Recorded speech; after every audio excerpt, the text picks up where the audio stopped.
اللہ اکبر۔ حضرت اسید بن حضیر رضی اللہ تعالیٰ عنہ ایک صحابی ہیں جو حضور سے مذاق کر لیا کرتے تھے اور حضور ان سے مذاق کر لیا کرتے تھے، اور آقا کریم علیہ السلام کے پاس کھڑے ہو کر کے وہ ایسی گفتگو کرتے کہ لوگ خوش ہو جاتے۔ آقا کریم کی طبیعت کے اندر سختی نہیں تھی۔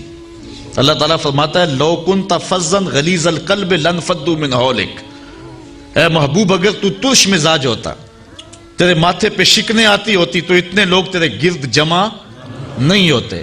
یہ جو بکل مار کے بیٹھے رہتے نا، کسی سے ہنس کے بولتے بھی نہیں ہیں، یہ ان کا اپنا دین ہے۔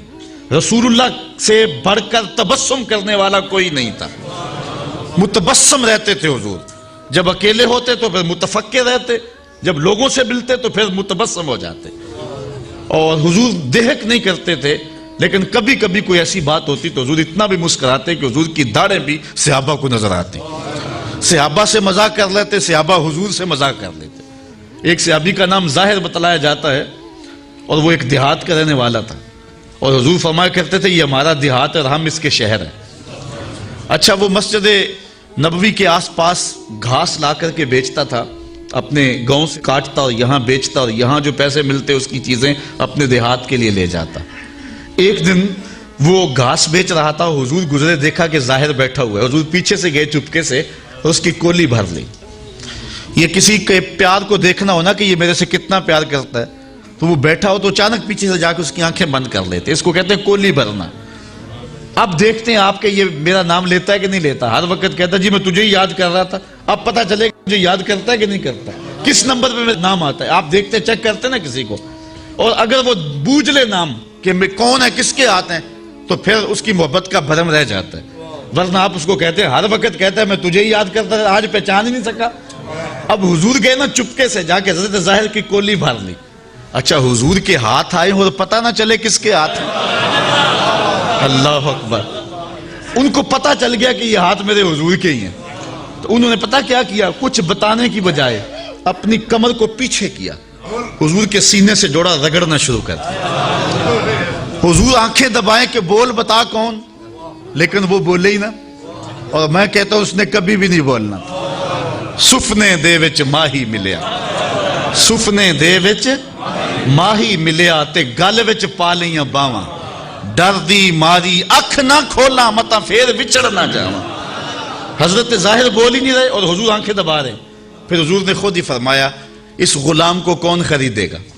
اس نے کہا حضور میں تو بڑا سستا ہوں، مجھے کس نے خریدنا ہے؟ فرمایا تو اللہ کے ہاں بڑا مہنگا ہے، تو اللہ کے ہاں بڑا مہنگا ہے۔ تو صحابہ حضور سے مذاق کر لیتے۔ ایک صحابی کا ذکر آتا ہے وہ حضور سے عملی مذاق کرتا تھا۔ ایک تو ہے کہ گفتگو ایسی کرو کہ مزہ پیدا ہو جائے، ایک ہے کام ہی ایسا کرو۔ وہ جاتا منڈی میں سبزی خرید لیتا، کوئی نیا پھل آتا خرید لیتا، حضور کی خدمت میں آ کے ہدیہ پیش کرتا، حضور قبول کرتے، خود کھاتے، جو پاس بیٹھے ہوتے ان کو کھلا دیتے۔ اچھا، اس کو دعا دیتے کہ یہ نیا پھل آیا تو نے ہمیں کھلایا، اللہ تجھے جزا دے۔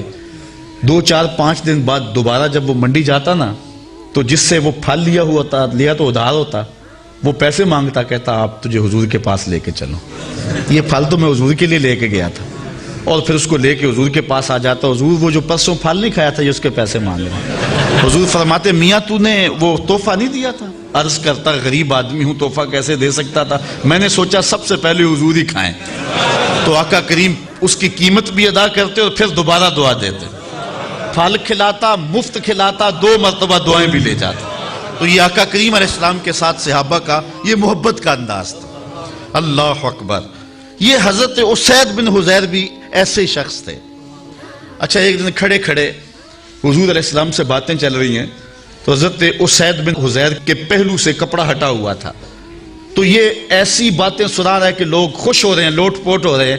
حضور نے اپنے ہاتھ کو ان کے پہلو پہ مارا، کہا چل بس بھی کر اب۔ تو حضرت حضیر کا رنگ جو ہے ایک دم بدل گیا۔ عرض کی حضور میں نے بدلہ لینا ہے۔ سب حیران ہے کہ حضیر کیا کہہ رہے ہیں، ابھی ہنس رہے تھے، اب کہتے ہیں میں بدلہ لینا ہے۔ حضور ناراض نہیں ہوئے، حضور نے فرمایا لے لے بھائی۔ اس نے کہا نہ، جب آپ نے مجھے تھپڑ رسید کیا تھا نا، تو میرا کش جو تھا، میرا جو پہلو تھا وہ برہنہ تھا، ننگا تھا، اس کے اوپر کپڑا نہیں تھا۔ حضور نے کپڑا ہٹا دیا۔ اللہ اکبر۔ جب کپڑا ہٹایا نا، سارے صحابہ کو غصہ آ رہا حضرت اسید پہ، یہ کیا کرنے لگے؟ لیکن جب حضور کا کپڑا ہٹا نا اور گوری گوری حضور کے پہلوؤں کی وہ رنگت اور جھلک دکھائی دی. اب لفظ سنو، فاحتضنہ فجعل یقبل کشہہ فقال بأبی انت وأمی یا رسول اللہ اردت ھذا، آگے بڑھ کے لپٹ گیا اور حضور کے پہلو کو چومنے لگا اور پھر کہنے لگا میرے ماں باپ آپ پہ قربان ہو حضور، یہ سارا کام میں نے اس لیے کیا تھا، ورنہ میں کون ہوتا ہوں آپ سے بدلہ لینے والا. اللہ اکبر. خندق کے موقع پر بھی صحابہ نے حضور علیہ السلام کے مبارک بطن کو دیکھا تھا اور حضور کے بطن پہ بندے ہوئے پتھر بھی انہوں نے دیکھے تھے. اس کے علاوہ بھی کئی ایسے مقامات آئے کہ صحابہ نے حضور کا بطن اقدس بھی دیکھا ہے، حضور کی پشت بھی دیکھی ہے. حضرت محرش بن عبداللہ روایت کرتے ہیں کہ حضور علیہ السلام کو میں نے ایک دن احرام باندھتے ہوئے دیکھا حج کا. تو جب حضور علیہ السلام احرام باندھ رہے تھے تو میں نے حضور کی پشت دیکھ لی. فَنَظَرْتُ إِلَىٰ ظَهْرِهِ كَأَنَّهُ سَبِيكَةُ فِضَّةٌ، ایسا لگتا تھا جس طرح چاندی میں ڈلی ہوئی ہے. اللہ اکبر. حضرت عائشہ سے روایت ہے کان رسول اللہ صلی اللہ علیہ وسلم واسع الظہر، حضور علیہ السلام کی مبارک جو پشت تھی وہ بالکل کشادہ تھی، واضح تھی. حضور کے سینے کے بارے میں حضرت ہند بن نبی حالہ روایت کرتے ہیں، کہتے ہیں کان رسول اللہ صلی اللہ علیہ وسلم عریض الصدر، حضور کا سینہ کشادہ تھا اور اللہ خود کہہ رہا ہے لم نشرح لک صدرک. اللہ اکبر. حضور علیہ السلام کا سینہ جس طرح ظاہراً کشادہ تھا اس طرح حضور کا سینہ باطناً بھی مانن بھی کشادہ تھا. اور کتنا کشادہ تھا ایک روایت دیکھیں.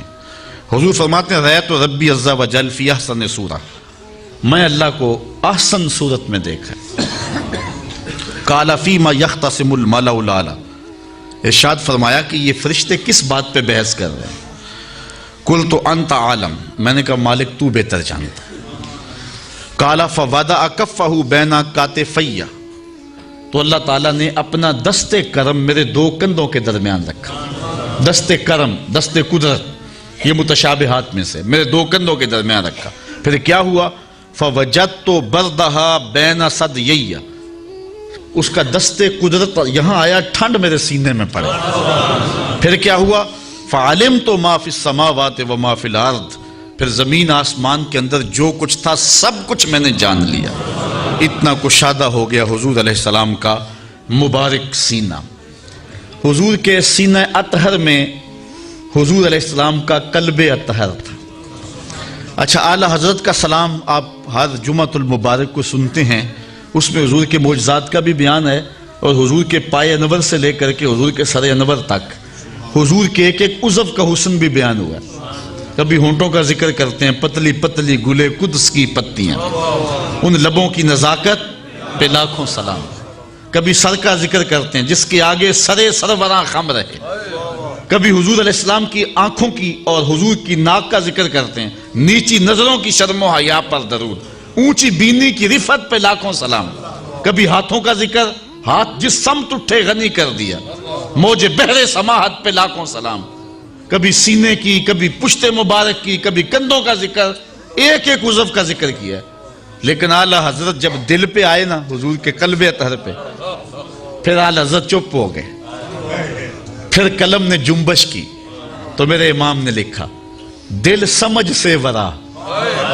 ہر عضو کا کوئی نہ کوئی قصیدہ میں نے لکھا ہے، لیکن اب دل کے بارے میں کیا لکھوں؟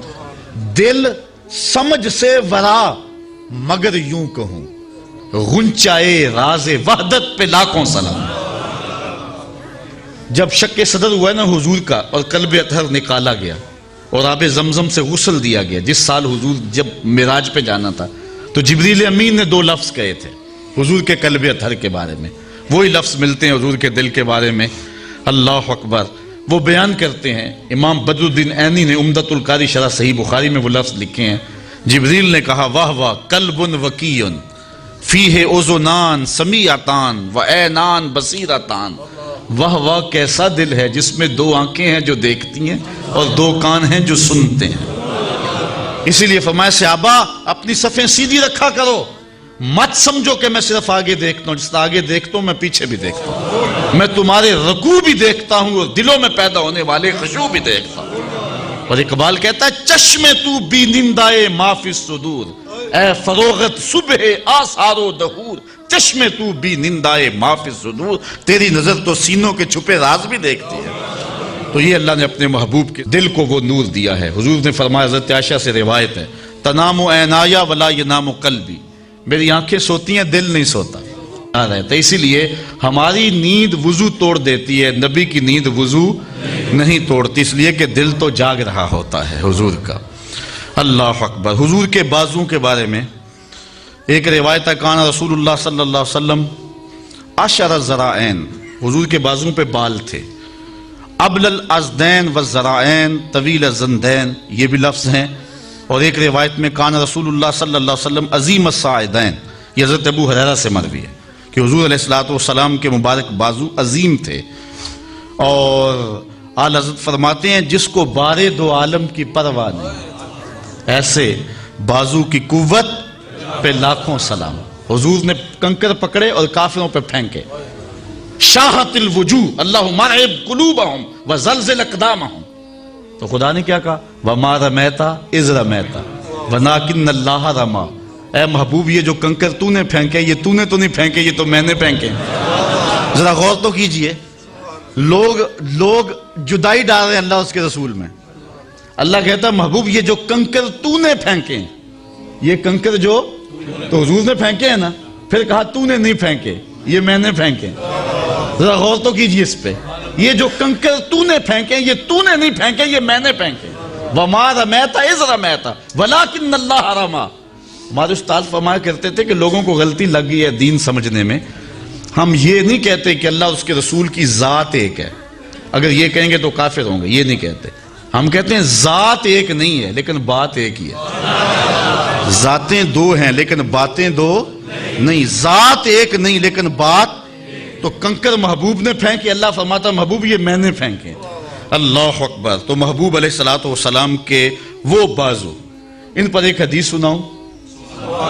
ایک ظاہری حسن ہے نا بازوں کا، اور ظاہری لمبائی ہے کہ موزونیت کے ساتھ حضور علیہ السلام کے مبارک بازو لمبے تھے، لیکن اس کا ایک اور مانوی قد بھی ہے، اور وہ حضرت عبداللہ ابن عباس بیان کرتے ہیں، کہتے ہیں نماز پڑھائی حضور نے، نماز پڑھاتے پڑھاتے حضور نے ہاتھ آگے کیا، بخاری کی روایت ہے، پھر پیچھے کر لیا، سلام پھرا تو صحابہ نے پوچھ لیا، حضور آج آپ نے نماز پڑھاتے پڑھاتے ہاتھ آگے کیا پھر کھینچ لیا، کیونکہ صحابہ سمجھتے تھے حضور کی اداؤں کا نام دین ہے، تو یہ آج نئی ادا سامنے آئی ہے تو یہ بھی دین ہوگا۔ تو انہوں نے کہا کہ حضور ہم بھی ایسے کیا کریں، یہ نماز کا حصہ ہے، تو یہ آپ نے فرمایا کہ کیوں ایسا فرمایا؟ تو حضور نے فرمایا اصل بات یہ نہیں تھی، بات یہ تھی جنت میں کھجوروں کا ایک خوشہ لٹک رہا تھا، جنت میں کھجوروں کا ایک خوشہ لٹک رہا تھا، میں اس کو توڑنے کے لیے بازو بڑھایا تھا، پھر میں توڑنے لگا، پھر میں نے نہیں توڑا، اور اگر میں توڑ لیتا تم دنیا کے ختم ہونے تک کھاتے رہتے، ختم نہ ہوتا۔ اب جنت کہاں ہے؟ 7 آسمانوں کے اوپر، پہلے آسمان تک جانا ہو، عربی تازی گھوڑا ہو، بغیر کسی رکے ہوئے 500 سال تک دوڑے تو پہلے آسمان تک پہنچے، پھر اتنی ہی موٹائی، پھر 2 آسمانوں کے درمیان فاصلہ، پھر دوسرا، پھر تیسرا، پھر فاصلہ، پھر کہیں جنت۔ جنت کا درخت بھی ایک 500 سال کی اونچائی پہ ہوتا ہے، اور حضور نے یہاں سے ہاتھ اٹھایا اور وہاں پہنچا دیا۔ وہاں تک جا سکتا ہے، ضرورت وہاں تک تھی کیونکہ پھل وہاں لگا تھا، اگر آگے بھی لے جانا چاہتے تو جا سکتا تھا، کیونکہ پھل وہ توڑنا اس لیے وہاں تک پہنچایا۔ میں اور آپ اپنا ہاتھ اٹھائیں تو کتنا اونچی جائے گا؟ 3 فٹ اونچا، اس سے تو نہیں جاتا۔ ہاں نظر میری اگر چھت نہ ہو درمیان میں تو دوسرے تیسرے آسمان کے ستارے بھی دیکھ لیتی، آپ کی نظر بھی دیکھ لیتی۔ میرا ہاتھ 3 فٹ تک جاتا ہے اور نظر تیسرے آسمان تک جاتی ہے، اور جس کا ہاتھ جنت تک جاتا ہے نگاہیں کہاں تک جاتی ہیں؟ اچھا غور کرو، میں یہاں کھڑے ہو کے دیکھوں تو نظر کہاں تک جاتی ہے؟ آسمان تک، اور محبوب جب عرش پہ کھڑے ہوں گے تو پھر نظر کہاں تک گئی ہوگی؟